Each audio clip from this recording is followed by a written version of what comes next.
صلى الله عليك يا مولاي وسيدي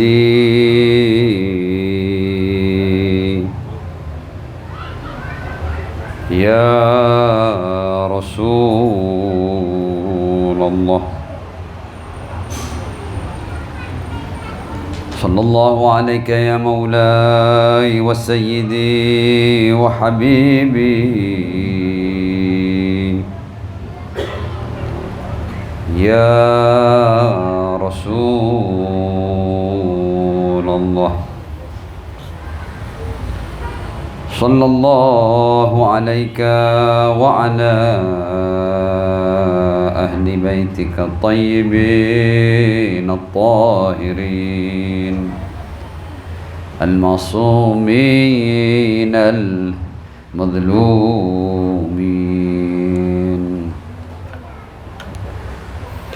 السلام عليك يا رسول الله السلام عليك يا خليل الله السلام عليك يا نبي الله السلام عليك يا صفي الله السلام عليك يا رحمة الله الواسعة السلام عليك يا خيرة الله السلام عليك يا حبيب الله السلام عليك يا نجيب الله السلام عليك يا خاتم النبيين السلام عليك يا سيد الأنبياء والمرسلين ورحمة الله وبركاته. بسم الله الرحمن الرحيم. يا حي يا قيوم يا حي يا قيوم برحمتك نستغيث فأغثنا ولا تكلنا إلى أنفسنا طرفة عين أبدا وأصلح لنا شأننا كله. الحمد لله رب العالمين بارئ الخلائق أجمعين والصلاة والسلام على أشرف وأفضل أنبيائه ورسله حبيبه ونجيبه وصفيه وخيرته على خلقه المحمود الأحمد العبد المؤيد المصطفى الأمجد أبي القاسم المصطفى محمد اللهم صل على محمد وآل محمد وعلى آله الطيبين الطاهرين المعصومين وأصحابه المنتجبين سيما بقية الله في الأراضين عجل الله تعالى فرجه الشريف واجعلنا جميع المؤمنين والمؤمنات والمسلمين والمسلمات من أتباعه وجنود. أما بعد. حضرات السادة والحبائب إخواني وأخواتي الأعزاء أيها المحبون للرسول الأعظم وأهل بيته الطيبين الطاهرين أقول لكم جميعا Assalamualaikum warahmatullahi wabarakatuh.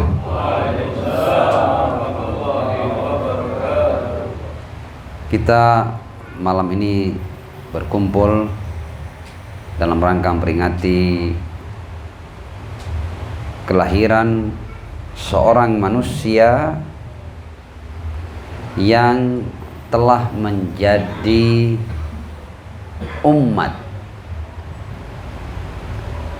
Dia satu orang hidup di kurun waktu yang tidak panjang.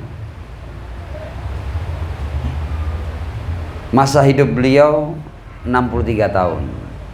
Itu pun 40 tahunnya beliau hidup sebagai tanda kutip manusia biasa. Beliau baru mengumandangkan dan mengumumkan serta mendeklarasikan dirinya sebagai utusan Allah itu sejak usia 40 tahun. Dan sampai beliau wafat, setelah bi'tsah, masa itu hanya 23 tahun. 23 tahun bukan masa yang panjang. 13 tahun di Makkah dan 10 tahun di Madinah.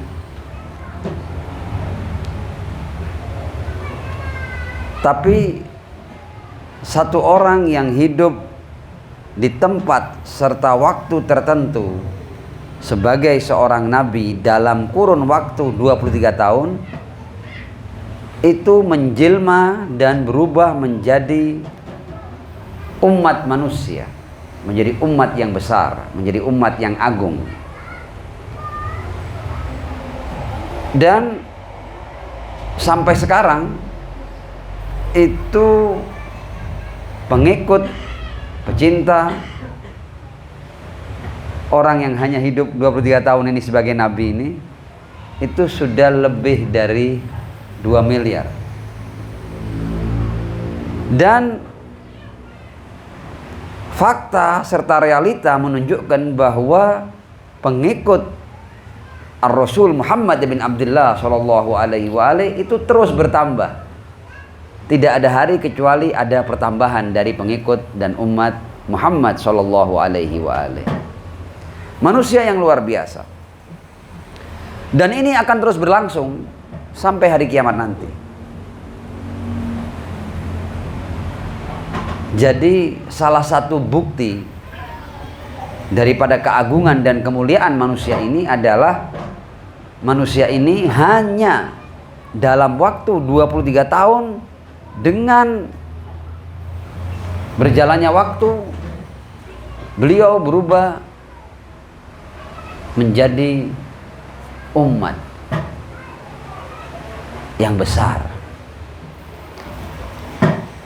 Untuk itu kita perlu bersalawat. Sallu ala Muhammad wa ali Muhammad. Allahumma salli ala Muhammad wa ali Muhammad. Wa'ajjil farajahum. Kita juga malam ini memperingati kelahiran cucu beliau, Al-Imam Ja'far As-Shadiq alaihissalam. Cucu ini juga luar biasa. Sama, hidup tidak panjang. Tapi dalam masa hidupnya Al-Imam Ja'far As-Shadiq alaihissalam mampu mencetak ribuan murid, di mana ribuan murid itu menjadi jembatan disampaikannya ulumu Rasulullah sallallahu alaihi wa alihi. Ya. Ilmu-ilmu Rasulullah. Masya Allah ya. Itu perputarannya ada suaranya ya, dan agak mengganggu itu ya. Insya Allah segera diselesaikan ya. Sallu ala Muhammad wa ali Muhammad. Allahumma salli ala Muhammad wa ali Muhammad. Wa'ajjil farajahum. Dan ketahuilah bahwa ajaran Ar-Rasul sallallahu alaihi wa alihi itu sampai ke seantero dunia, di antaranya adalah berkah dari Al-Imam Ja'far As-Shadiq alaihissalam. Karena dia guru bagi semua madhab. Ya. Jadi kalau ada orang-orang besar dari madhab apapun di dalam Islam, muaranya adalah ke Ja'far ibn Muhammad As-Shadiq alaihissalam. Untuk beliau kita juga perlu lantunkan satu sholawat yang meriah. Sallu ala Muhammad wa ali Muhammad. Allahumma salli ala Muhammad wa ali Muhammad. Wa'ajjil farajahum. Nah, di bagian pertama saya ingin menyinggung kebesaran dan keagungan Ar-Rasul sallallahu alaihi wa alihi. Tidak dalam narasi atau keterangan yang panjang, cukup saya bawakan 2 ayat saja. 2 ayat sederhana dari Al-Quran. Tapi saya kasih mukaddimah seperti ini, bahwa pada umumnya hubungan antara Tuhan dan hamba itu pada umumnya kan hamba kan yang berusaha untuk mendapatkan kerelaan daripada Allah Subhanahu wa taala. Hamba yang berusaha mencari keridhaan Allah Subhanahu wa taala. Tapi ada manusia-manusia tertentu dan penghulunya adalah Muhammad bin Abdullah sallallahu alaihi wa alihi. Allah menunjukkan lewat ayat-ayat sucinya seakan tanda kutip Allah yang mengejar kerelaannya. Ini sudah makom yang sangat tinggi. Kalau semua hamba mencari kerelaan Allah, tapi Allah mengatakan, aku ingin melakukan apapun agar hambaku yang bernama Muhammad ini rela. Ajib. Dan seandainya ini tidak ada dalam firman Allah, orang akan mengatakan ini kultus, berlebihan. Orang itu memuja dan memuji Muhammad bin Abdullah sallallahu alaihi wa alihi. Tapi karena sudah diabadikan oleh Allah di Al-Quran, maka tidak ada satupun orang yang percaya Al-Quran yang bisa membantahnya. Saya sebut dua ayat. Ayat ini antum semua akrab. Yang pertama, urusan kiblat. Ketika kiblat itu dirubah ya, dari Masjidil Aqsa ke Baitullahil Haram, ke Ka'bah, itu di surat Al-Baqarah ayat 144 Allah meredaksikannya seperti ini. Falanuwalliyannaka kiblatan. Aku akan arahkan wajahmu wahai Muhammad pada sebuah kiblat, pada sebuah arah, bukan sembarang arah, tardoha, yang kamu rela untuk arah itu. Allahu Akbar. Sallu ala Muhammad wa ali Muhammad. Allahumma salli ala Muhammad wa ali Muhammad. Ini lewat ayat ini Allah hendak menunjukkan betapa luar biasanya makom hamba ini, sampai Allah yang maha segala-galanya, yang Muhammad ini sepenuhnya bergantung kepada Allah, tapi karena keagungan dan kemuliaan hamba ini, prestasi hamba ini, Allah saya mengatakan falanwalliyannaka qiblatan tardaha.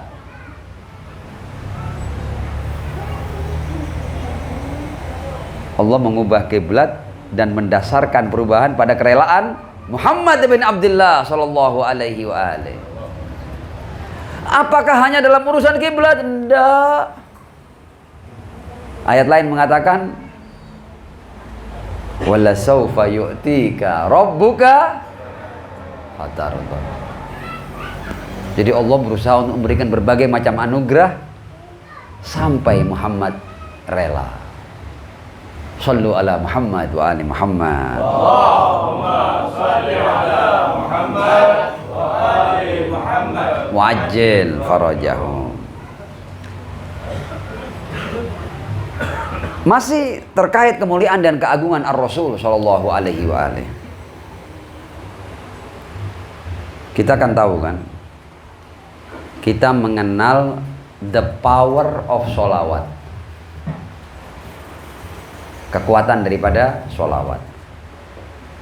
Ya, boleh jadi tidak semua kita paham, karena kita bukan orang yang ahli suluk. Kita hanya paham lewat riwayat, keterangannya bahwa sholawat itu begini, di antara pahalanya itu ini dan itu ya.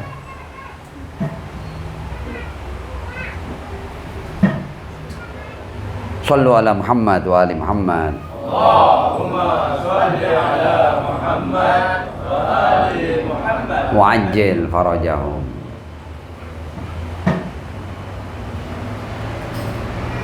Dalam sebuah riwayat ini salah satu bukti daripada kekuatan sholawat. Al-Imam Ali Ar-Ridha alaihissalam pernah berkata seperti ini. Man lam yaqdir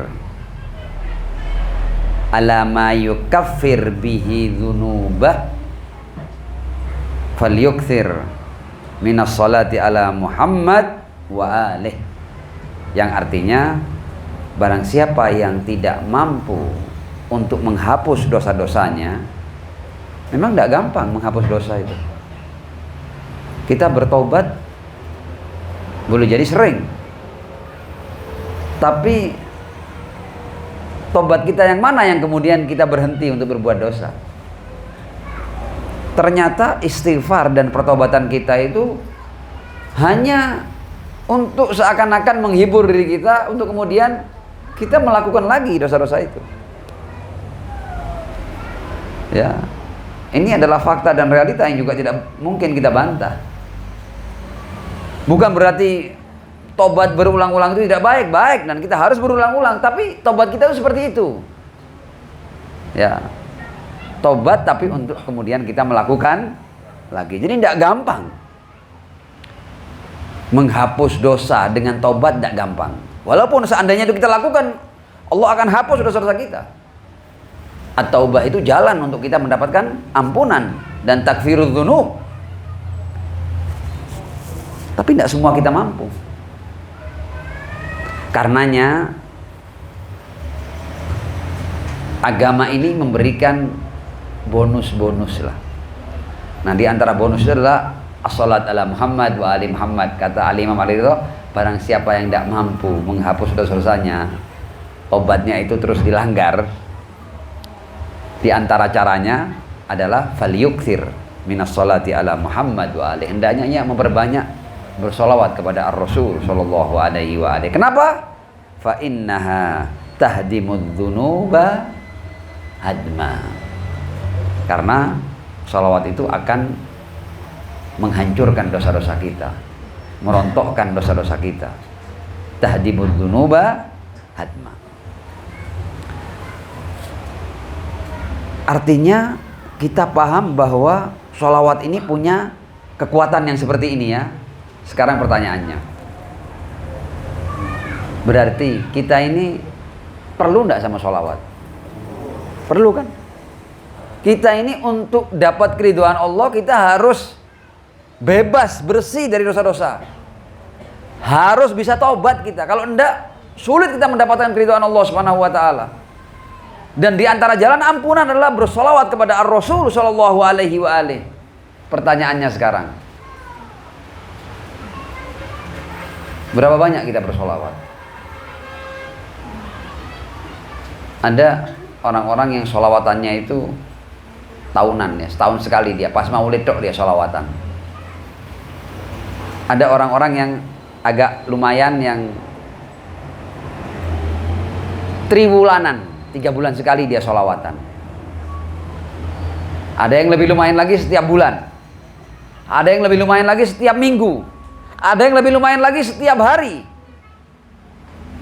Dia bersolawat kepada Ar-Rasul sallallahu alaihi wa alihi. Tapi bagaimanapun juga, adakah di antara kita yang terus-menerus bersolawat? Enggak, pasti ada jedanya kita. Betul tidak? Padahal kita ini perlu pada solawat untuk melebur dosa-dosa kita. Tapi kita lihat bahwa keagungan dan kebesaran Ar-Rasul sallallahu alaihi wa alihi ini zat yang sama sekali tidak perlu dengan Ar-Rasul sallallahu alaihi wa alihi. Yang ini kita tidak bisa memahami tafsirannya apa. Allah Subhanahu wa taala itu bersolawatnya tanpa putus. Innallaha wa malaikatahu yusholluna 'alan nabi ya ayyuhalladzina amanu shallu alaihi wa sallimu taslima. Shalawat. Allahumma shalli ala Muhammad wa ali Muhammad wa ajil farajahu.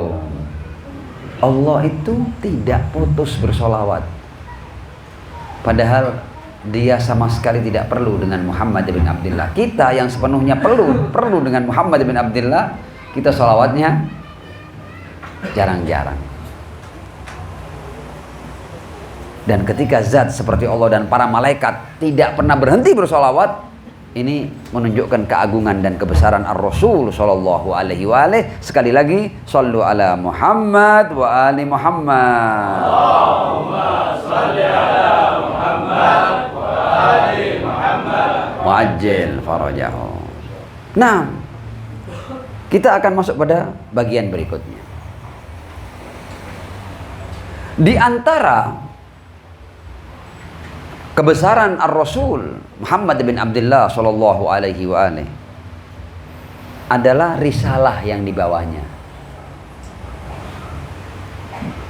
Jadi kalau kita mau tahu siapa sih Muhammad itu, Muhammad bukan macam-macam, Muhammad itu Rasul. Wa ma Muhammadun illa. Jadi nafikan semua predikat tentang Muhammad. Muhammad itu kalau Anda mau tahu esensinya, dia adalah pembawa risalah. Wa ma Muhammadun illa Rasul.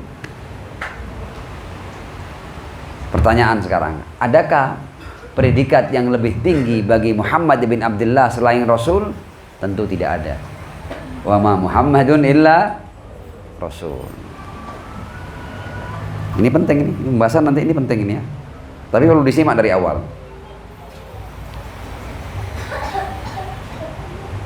Selain risalah yang membuat Ar-Rasul Shallallahu Alaihi Wasallam besar itu karena risalah Muhammad bin Abdullah ini diturunkan dalam bentuk mukjizat yang tidak pernah berhenti sebagai mukjizat. Nabi-nabi terdahulu mereka punya mukjizat, bahkan seakan banyak mukjizatnya. Tapi mukjizat para nabi sebelum Ar-Rasul Shallallahu Alaihi Wasallam, mukjizat yang sifatnya itu situasional dan kondisional. Makanya contoh ketika tongkat Musa itu membelah laut, ya sekali. Ya, yang menyaksikan ya orang-orang yang bersama Musa, yang menyaksikan ya Fir'aun dan bala tentaranya. Di luar kawasan itu tidak ada yang lihat, tidak ada yang tahu, hanya dengar cerita. Kita pun setelah berpuluh abad ini pun tentang tongkat Musa membelah lautan hanya sebuah cerita. Kita tidak menjadi saksinya kan? Apa ada di antara kita yang ikut menyaksikan ketika tongkat Musa, berarti sudah berapa ribu tahun usianya itu? Ada enggak di sini yang ikut menyaksikan peristiwa dibelahnya laut oleh tongkat Musa? Kalau ada, enggak usah pura-pura ya. Bongkar aja jati dirimu. Sombong ya. Jadi berbagai macam mukjizat para nabi zaman dahulu itu situasional, kondisional, terjadi dalam ruang dan waktu tertentu, beberapa saat selesai. Ya, tidak demikian dengan Al-Quran. Al-Quran sama Allah dibuat bukan sesuatu yang laut terbelah, bulan dibelah, atau kemudian apa namanya itu dari batu jadi onta. Enggak begitu. Ya, ini adalah kata, adalah kalimat, huruf-huruf, rangkaian kata yang menyusun kalimat. Ada redaksinya, ada sastranya, ada maknanya. Bahan-bahannya ada di tengah-tengah kita semua ini, tapi bahan-bahan itu tidak ada satu orang pun yang bisa membuat susunan seperti Al-Quran. Karena itu kan Allah berkata, wa in kuntum fi raibim mimma nazzalna ala abdina fa'tu bi suratin min mithlih wad'u syuhada'akum min dunillahi in kuntum sadiqin wa in lam taf'alu wa lan taf'alu fattaqun nar allati waquduha an-nas wal hijarah uiddat lil kafirin. Kalau sekarang ini ada orang yang mau buat tandingan Al-Quran, boleh apa enggak boleh? Syar'i apa enggak syar'i? Boleh, Tuhan yang nyuruh, Tuhan yang nantang itu. Masa Tuhannya nantang terus kalau orang mau buat tandingan enggak boleh loh? Kan susah ini kan loh. Kamu memang buat tantangan, ya harusnya halal dong. Halal. Jadi siapapun yang mencoba untuk membuat tandingan Al-Quran, monggo. Dipersilakan, dan Tuhan yang mempersilakan itu. Kalau lagu, ada yang ragu, fa'tu bi suratin min mithli. Datangkan satu surat seperti Al-Quran. Tapi Allah langsung menutup kalian tidak akan pernah bisa melakukannya dan tidak akan pernah bisa. Ya. Padahal bahan-bahannya sama. Al-Quran kita kan baca, ya isinya bahasa Arabnya orang-orang ini. Ada dzalika, ada min, ada ila, ada aswak, ada yamshi, ada bahr, ada Korea, ada Madinah. Ya bahasa Arab biasa itu, kumpulannya isinya tidak ada bahasa yang aneh-aneh. Bahasa yang dipakai oleh orang-orang itu. Tapi ternyata bahan-bahan yang sama orang-orang Arab dipakai untuk mereka bersyair, berpuisi, membuat narasi-narasi yang indah. Ternyata mereka tidak bisa buat susunan kalimat yang seperti Al-Quran. Ini padahal bahannya sama, kok bisa? Ya, dengan bahan yang sama jadinya seperti Al-Quran, tidak bisa ditandingi. Apa ini? Ya. Jadi Al-Quran dibuat seperti itu. Al-Quran juga dibuat sama Allah, tidak bisa ketambah, tidak bisa terkurangi. Bagaimana cara Tuhan membuat Al-Quran tidak bisa ditambahi, tidak bisa dikurangi? Bagaimana caranya? Apakah dengan naskah aslinya ditaruh di goa tertentu, kemudian dijaga oleh para malaikat yang tidak satupun orang bisa menembusnya? Bukan begitu. Allah menjaganya bahwa susunan kalimat dari Allah Subhanahu wa Ta'ala ini sedemikian kuatnya, sedemikian punya energinya, sehingga kalimat ini terus menarik orang untuk menghafalnya, terus bertambah penghafalnya. Jadi penghafal Al-Quran dari waktu sejak turun pertama kali terus bertambah. Sesuatu yang dihafal tidak mungkin ditambahi, tidak mungkin dikurangi. Jangankan ditambahi, dirubah harokatnya saja orang pada tahu. Dan ini one and only, hanya punya Al-Quran. Selain Al-Quran tidak begini. Hanya Al-Quran yang begitu. Karena seluruh dari 30 juz itu dihafal oleh banyak orang. Kalau mushaf Al-Quran kita mau ganti-ganti, kita mau coret-coret harokatnya, kita mau hapus katanya bisa. Tapi sebentar ketahuan. Coba ya, kalau di rumah, ya. Di rumah kita kemudian baca Bismillahirrahmanirrahim, Alhamdulillahi. Anak kita ngamuk loh, Pak, bukan alhamdu. Anak kita bisa jadi pengingat. Dan ini hanya untuk Al-Quran, tidak untuk selain Al-Quran. Jadi Allah menjaga Al-Quran, tidak bisa ditambahi, tidak bisa dikurangi, melalui para penghafalnya. Dan subhanallah, Al-Quran ini adalah satu-satunya kitab dengan tebal seperti itu, yang dari waktu ke waktu penghafalnya bertambah. Anda kalau mau nyari orang yang hafal Injil dalam bahasa aslinya, Anda butuh uang miliaran rupiah untuk ketemu orang itu. Di mana orangnya? Ada apa enggak? Boleh jadi enggak ada. Yang bisa yang hafal Injil dalam bahasa aslinya, enggak ketemu Anda. Tapi Anda silakan mencari siapa yang hafal Al-Quran. Anda ke setiap kampung Anda ketemu. Mau usia berapa? 7 tahun ada yang hafal seluruh Al-Quran. 10 tahun, apalagi kalau sudah usia 20 tahun, ombioan, kata, ya, benyak, ya. Di mana-mana, dan di seluruh dunia. Bukan hanya di Indonesia, di seluruh dunia. Dan tidak ada kitab yang dihafal seluruh dunia dengan tingkat ketebalan seperti Al-Quran. Tidak ada. One and only, jadi tidak bisa ditandingin, tidak bisa dirubah, harokatnya tidak bisa dirubah. Apalagi ditambahi kata, ditambahi kalimat, atau tambah mudah ketahuannya. Karena itu di zaman Al-Imam Ja'far As-Shadiq alaihissalam, karena kita pada malam hari ini juga memperingati kelahiran beliau, itu pernah ada ahli-ahli sastra Arab itu kumpul untuk mengatakan bahwa sebenarnya kita gampang kok untuk menggugurkan kerasulan Muhammad. Kita tinggal buat tandingan Al-Quran. Apalagi yang diminta cuma satu surat. Satu surat kan seperti Bismillahirrahmanirrahim, Inna a'tainakal kautsar fashalli li rabbika wanhar inna syani'aka huwal abtar. Cuma sak baris. Masa kita buat kayak gini? Tidak bisa. Kita buat satu untuk kemudian kita umumkan bahwa Muhammad nabi palsu. Kita bisa buat tandingan daripada Al-Quran itu. Kumpul mereka. Bulan pertama hanya menghasilkan kulit-kulit yang tidak jadi, ditulis tapi kurang bagus, kurang indah.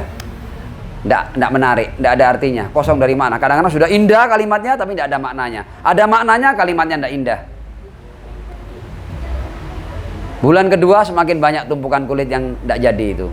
Bulan ketiga, bulan keempat, bulan ke-11 mereka sudah hampir tertimbun oleh kulit-kulit yang nggak jadi menjadi tandingan Al-Quran. Setahun persis Al-Imam Ja'far As-Shadiq alaihissalam melewati kumpulan mereka ini, kaum zanadiqah, ahli sastra Arab yang ingin buat tandingan Al-Quran, dan dibacakan ayat ini oleh Al-Imam Ja'far As-Shadiq alaihissalam. Qul la in ijtama'atil insu wal jinnu ala ayyatu bimithli hadzal Qur'an la ya'tuna bimithlihi walau kana ba'duhum li ba'din zahira. Bahkan ayat ini pun membuat mereka lemas. Sudah. Kita tidak usah buat tandingan. Ini memang sesuatu yang mukjizat, bukan buatan manusia biasa. Bahkan bukan buatan Muhammad. Muhammad itu kumpul dengan masyarakat Arab 40 tahun, tidak pernah ngomong kayak gini. Baru setelah dia mengatakan saya diutus Tuhan, baru keluar kalimat-kalimat yang bukan kalimatnya Muhammad. Yang artinya kata Allah, katakan wahai Muhammad, la in ijtama'atil, jangankan kalian cuma 10-20 orang, seandainya seluruh bangsa jin dan manusia, minal awwalin wal akhirin, sak para nabinya suruh kumpul, sak para qul la in ijtama'atil insu wal jinnu ala ayyatu bimithli, yang memper saja dengan Al-Quran tidak mampu mereka. La ya'tuna bimithli, walaupun mereka saling bahu-membahu ya, tolong-menolong untuk membuat atau menciptakan sesuatu yang seperti Al-Quran. Nah, ayat ini membuat mereka lemes dan bubar. Shallu ala Muhammad wa ali Muhammad. Allahumma shalli ala Muhammad wa ali Muhammad. Karena itu aneh, wa'ajil farajahum. Karena itu aneh kalau kemudian ada orang dalam sejarah melarang penulisan hadis hanya karena khawatir bercampur dengan Al-Quran. Loh, berarti bukan mukjizat Al-Quran kalau gitu. Ada ndak? Dengar ndak? Ya, dengar kan? Ada pelarang, dilarang nulis hadis. Kenapa? Takut bercampur dengan Al-Quran. Sejak kapan Al-Quran takut bercampur dengan ucapan Ar-Rasul Sallallahu Alaihi Wasallam? Ndak pernah takut Al-Quran. Di mana Al-Quran dan di mana kalimat Ar-Rasul Sallallahu Alaihi Wasallam dengan segala keagungan dan kebesaran Ar-Rasul Sallallahu Alaihi Wasallam? Ndak akan pernah bercampur. Kalau bisa bercampur berarti gugur i'jazul Quran. Karena itu ada tujuan-tujuan lain di balik pelarangan dan pembakaran hadis-hadis Ar-Rasul Sallallahu Alaihi Wasallam. Apalagi kalau alasannya takut bercampur dengan Al-Quran. Tidak akan pernah bercampur. Karena Al-Quran dijaga oleh Allah. Ya, kalau Anda takut bercampur berarti Anda tidak percaya dengan penjagaan ilahi. Tambah aneh lagi ya. Shallu ala Muhammad wa ali Muhammad. Allahumma shalli ala Muhammad wa ali Muhammad. Wa'ajil. Intinya Ar-Rasul sebagai pribadi agung dan dia Rasul. Jadi keagungan Ar-Rasul karena kerasulannya. Dan kerasulan Ar-Rasul, risalahnya itu ada dalam Al-Quran, dalam sesuatu yang paling agung, yang sampai hari kiamat juga akan menjadi mukjizat Al-Quran itu. Sebagai pribadi mukjizat, risalahnya juga mukjizat.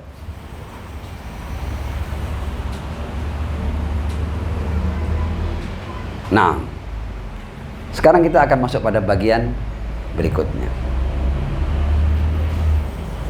Terus terang, saya tidak ngerti di hari Maulid seperti ini kita ini harus bergembira atau bersedih. Terus terang saja, ada fakta dan realita yang kalau kita melihat bahwa dunia ini akhirnya lahir di dalamnya sosok seperti Muhammad bin Abdullah, kita harusnya bergembira. Kalau seandainya Ar-Rasul membawa Al-Quran yang sampai sekarang menjadi mukjizat, harusnya kita bergembira. Harusnya, ya kan?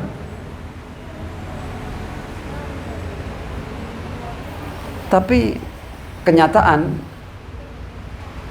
ada yang menarik kita untuk kamu jangan bergembira, kamu belum pantas bergembira. Kamu harusnya bersedih.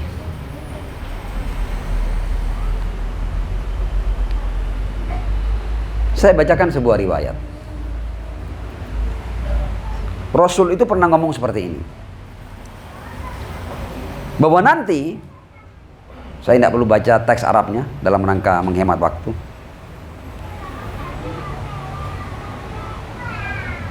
Tidak lama lagi, kata Ar-Rasul, umat-umat ini akan berkerumun mengeroyok umatku.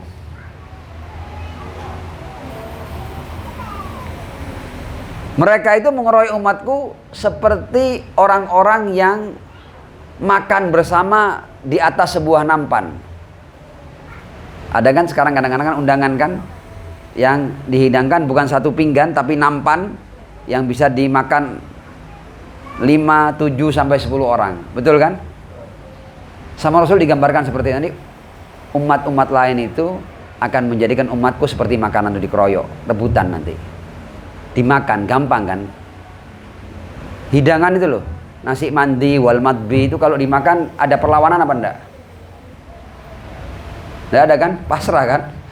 Daging itu dimakan enggak ada yang kemudian melakukan perlawanan. Enggak kan? Ikut dia. Nasi dimakan juga amblas ya, daging dimakan amblas ya. Berbagai macam hal yang mengiringi makanan itu semuanya dimakan, enggak ada perlawanan ya.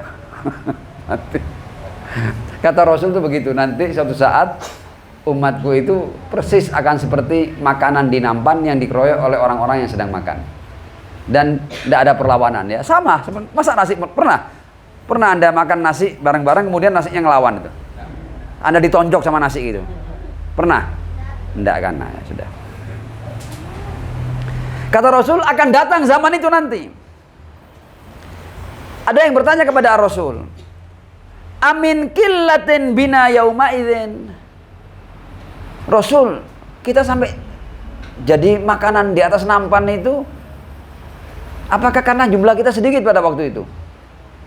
Rasul menjawab, antum yauma idzin katsir. Kamu pada hari itu banyak. Sekarang kan lebih dari 2 miliar kan? Bukan jumlah yang sedikit 2 miliar ini. Kita ini 2 miliar dan terus bertambah. Subhanallah, terus bertambah loh. Walakin takununa ghutha ka ghutha'is sail.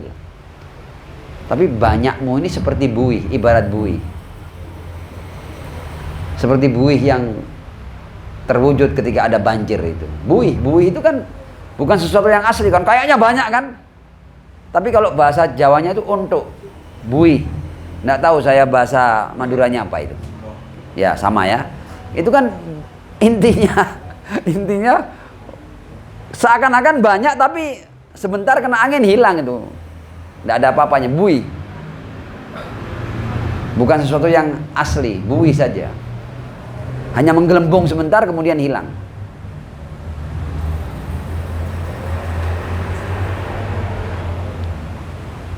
Allah akan mencabut rasa takut dari hati musuh-musuh kalian terhadap kalian. Yantazi'ul mahaba min qulubi aduwikum wa yaj'al fi qulubikumul wahn. Dan kamu dibuat tidak berdaya, dibuat lemah. Orang bertanya, wa mal wahnu, apa itu wahan? Rasul tidak mengartikan wahan itu apa, tapi memberikan penyebabnya. Kamu sampai tidak berdaya, sampai lemah, tidak bisa ngapa-ngapain seperti buih itu dikarenakan kamu terlalu cinta dunia dan takut mati. Hubbud dunya wa karahiyatul maut. Karena ada 2 hal ini, maka kamu mengalami wahan, kelemahan, ketidakberdayaan, tidak berani, ragu-ragu, ya, kehilangan ketegasan.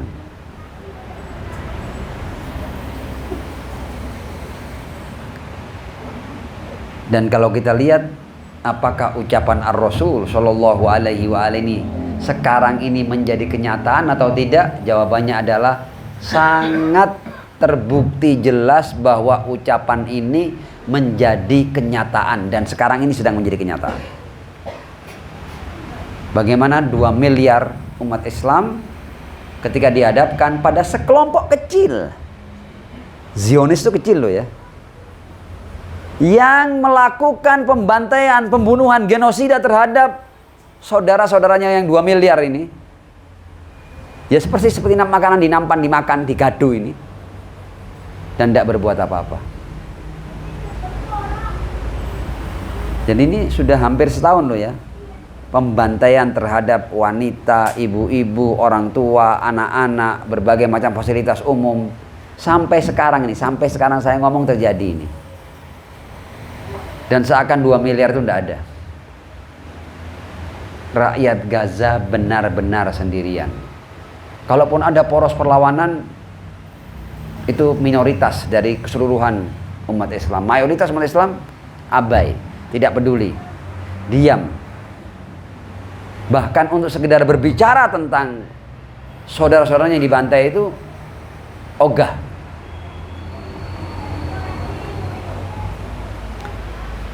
Jadi apa yang diprediksi oleh Ar-Rasul benar-benar menjadi kenyataan persis. Umat Islam itu persis seperti makanan di atas nampan yang dikerubuti oleh beberapa orang untuk melahapnya. Tidak ada perlawanan.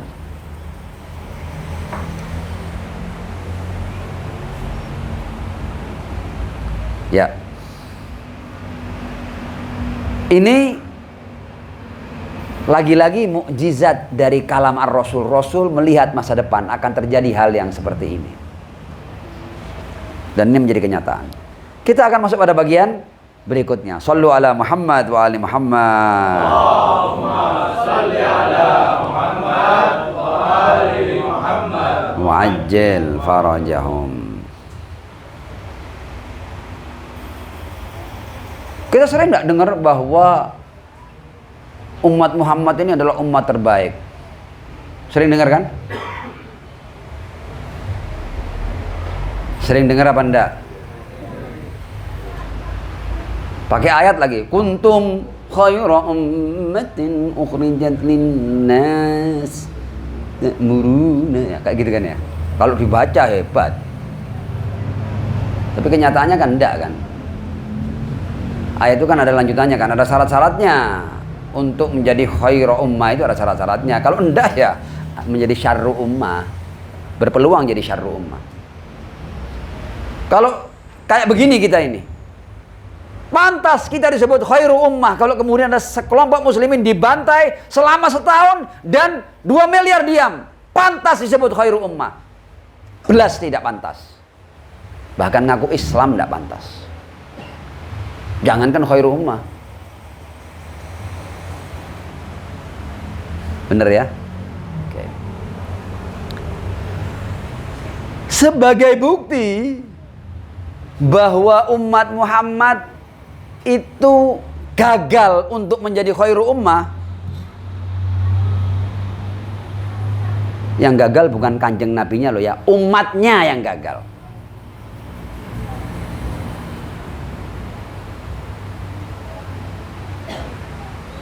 Saya akan bawakan bukti yang bukan katanya, bukan. Buktinya tidak bisa dibantah. Ada yang bisa bantah kalau dia berani menolak Al-Quran. Karena buktinya ada di Al-Quran. Mau dengar buktinya? A'udzu billahi minasyaitonir rajim. Bismillahirrahmanirrahim. Ini di surat Al-Furqan ayat 30. Kalau saya tidak salah. Mudah-mudahan tidak salah. Wa qala ar-rasulu ya Rabbi. Ini Rasul protes di hari kiamat. Rasul di hari kiamat protes. Wa qala ar-rasulu ya Rabbi. Ya Allah. Protes Rasulullah ini. Marah sama umatnya. Wa qala ar-rasulu ya Rabbi inna qaumi ittakhadhu hadzal Qur'ana mahjura.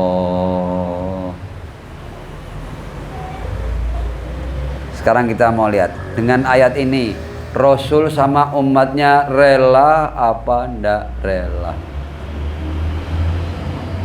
Saya kira ini 2 tambah 2 4 ya. Ndak bisa. 2 tambah 2 6, ndak bisa 4. Ya Rabbi, inna qaumi ittakhadhu hadzal Qur'ana mahjura. Marah Kanjeng Nabi, protes, dilaporkan kita kepada Tuhan. Wa qala ar-rasul ya Rabbi inna qaumi ittakhadhu hadzal Qur'ana mahjura.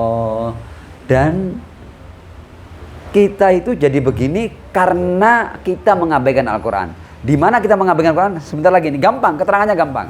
Tapi ma'as salati ala Muhammad wa ali Muhammad. Allahumma salli ala Muhammad wa ali Muhammad. Mu'ajjil.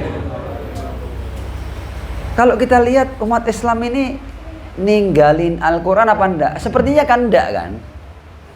Yang hafal di mana-mana, khataman di mana-mana, qiraah di mana-mana, musabaqah tilawatul Quran di mana-mana, orang-orang yang punya kemampuan membaca Al-Quran dengan suara indah di mana-mana, tafsir banyak, kajian-kajian Al-Quran, TPQ berjamur di mana-mana, ya kan? Banyak Al-Quran, semuanya Al-Quran, dan memang Al-Quran luar biasa.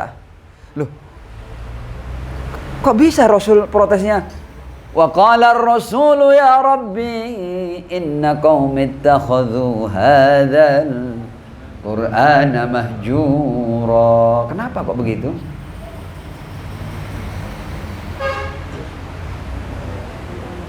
Al-Quran cuma dibesarkan zahirnya.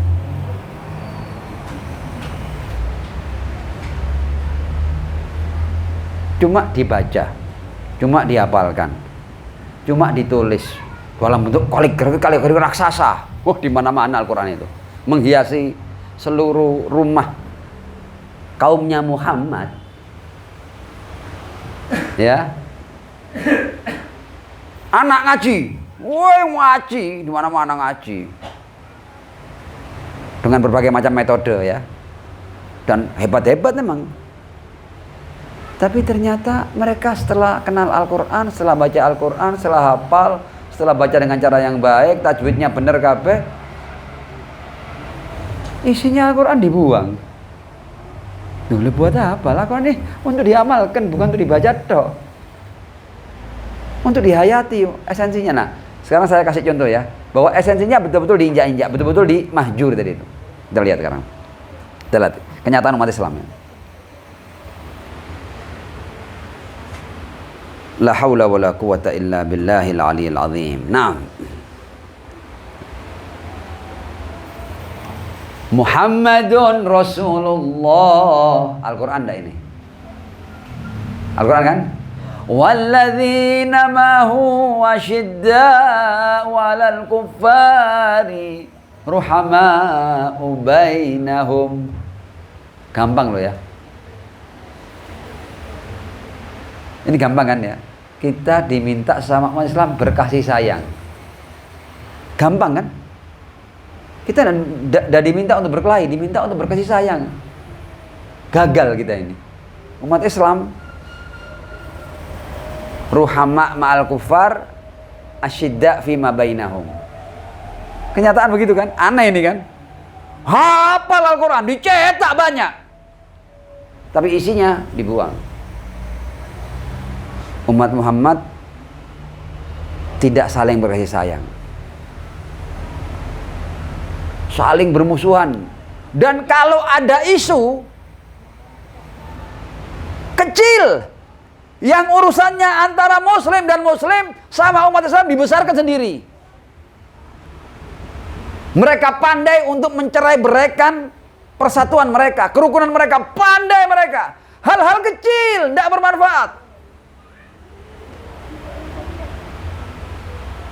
pandai mereka untuk saling mengolok, mencemooh, memfitnah, mencaci, memarginalkan, memusuhi. Satu orang salah dibuat ini seluruhnya salah ini. Satu kelompok salah ini semuanya bajingan ini semuanya. Nggak takut dah sama Allah. Pandai. Isunya bisa, isu madhab, ya. Isu etnis, ya. Isu nasab, ya. Semua, pokoknya mereka menjadi setan. Jadi mereka pandai untuk menjadikan hal-hal yang menghancurkan mereka sendiri.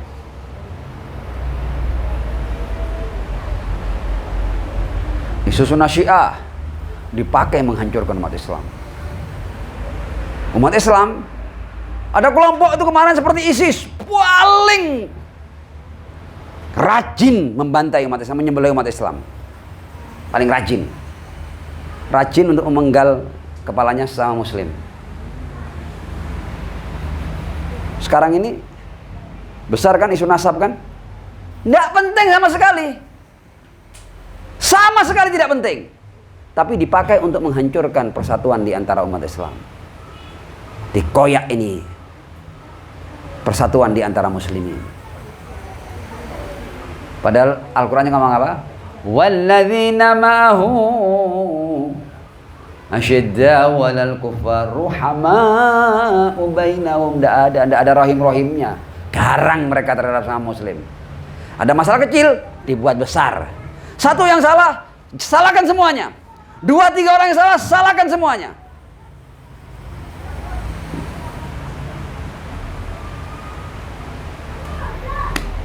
Innamal mu'minuna ikhwah. Al-Quran enggak ini? Apakah kita sudah sesama orang beriman kita sudah menjunjung tinggi ini nilai persaudaraan? Kita tuh kalau sama saudara bagaimana sih? Kita hati-hati. Jangan sampai ada masalah kita dengan saudara. Jangan sampai ada saudara saya yang sampai termarginalkan. Kita nih kalau sama saudara kan, kita pikirkan, oh saudara saya itu penghasilannya lagi seret. Kita berusaha untuk bantu.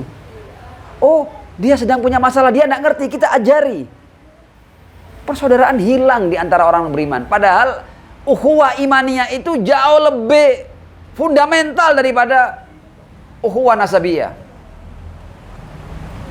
Dibuang ini. Innamal mu'minuna ikhwah. Kau nak tulur-tuluran.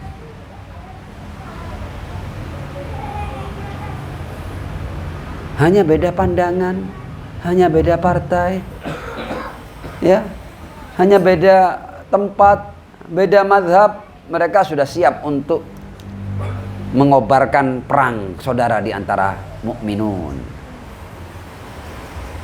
Jadi mereka injak-injak Al-Quran dibaca, tapi ketika Al-Quran ngomong innamal mu'minuna ikhwah, tidak dipakai. Ayat lain, wa'tasimu bihablillahi jami'an wa la tafarraqu. Disuruh bersatu kita. Tidak. Loh, harusnya ketika Tuhan merintah kita bersatu, kita kan berusaha untuk bagaimana kita bersatu dan bagaimana kita berusaha untuk mencegah jangan sampai ada hal-hal yang kemudian merusak persatuan ini. Harusnya kalau ada isu A, isu B, isu C, ini kemudian cepat-cepat diselesaikan dengan baik, bukan diekspos, bukan malah digelar hal-hal yang bisa mengobarkan perpecahan di antara muslimin. Anda bukan muslim, Anda tidak percaya Al-Quran, cari agama lain.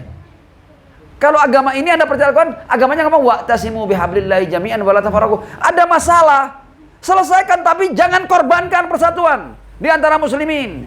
Jangan hancurkan, Anda menyelesaikan sebuah masalah yang Anda anggap benar, kemudian Anda hancurkan persatuan umat Muhammad. Anda berkhianat kepada Muhammad SAW.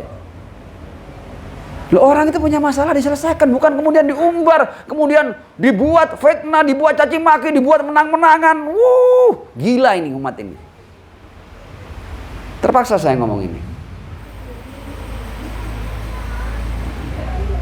Shallu ala Muhammad wa ali Muhammad. Allahumma shalli ala Muhammad wa ali Muhammad. wa'ajil farajamna. Suara Tuhannya ngomong wa'tasimu bihablillahi jami'an wa la tafarraqu. Suara setannya innama yuridu syaitan ayyuqi'a bainakumul adawata wal baghdha. Kerja setan itu menciptakan permusuhan dan kebencian di antara kalian, dan kebanyakan muslimin menjadi kaki tangan setan untuk menciptakan kebencian dan permusuhan di antara mereka sendiri. Alangkah bodoh dan pandirnya mereka.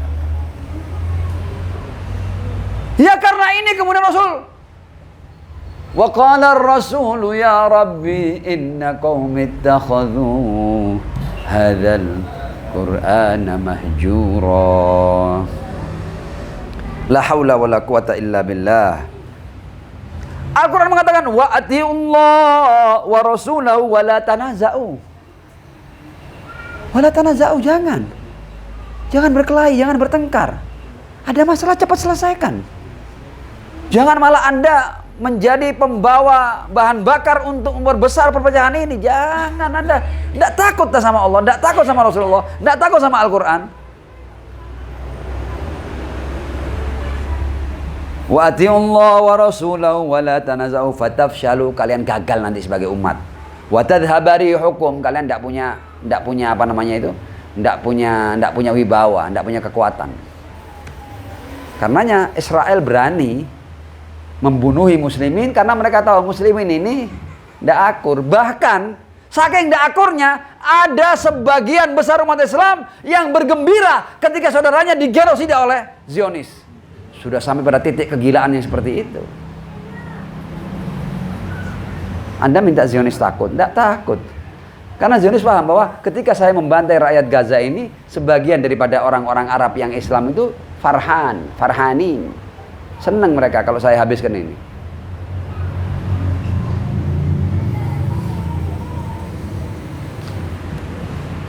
Nah, jadi kita bergembira atau bersedih, kayaknya kita lebih punya alasan untuk bersedih daripada bergembira. Karena kalau kita bergembira karena apa?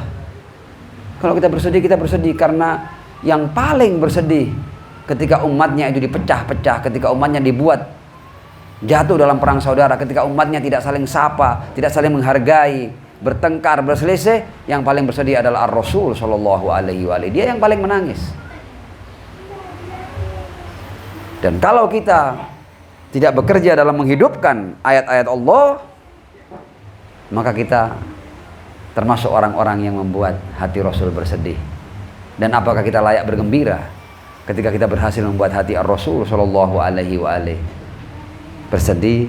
Saya kira jawabannya kita tidak layak untuk bergembira. Shallu ala Muhammad wa ali Muhammad. Allahumma shalli ala Muhammad wa ali Muhammad. Wa'ajjil farajahum. Saya masih ada beberapa materi lagi, tapi saya kira pesan yang saya sampaikan ini cukup ya. Ya, mudah-mudahan bisa direkam dengan baik ya, karena nanti ini biar yang tidak dengar ini saja, kita ingin keprihatinan kita terhadap apa yang sedang menimpa umat Muhammad ini kita sebarkan agar telinga-telinga, hati-hati yang masih bisa disentuh, mudah-mudahan ayat-ayat Allah bisa menyentuh dan menyadarkan mereka, dan kita walaupun sedikit kita berusaha untuk mempersatukan umat Muhammad Shallallahu Alaihi Wasallam, karena itu akan membuat gembira hati Ar-Rasul. Dan kalau seandainya langkah-langkah kecil kita ini bisa membuat hati beliau bergembira, maka kita juga punya alasan untuk bergembira insyaallah. Asadallahu ayyamakum, thumma al-afwa minkum. Wassalamu alaikum warahmatullahi wabarakatuh.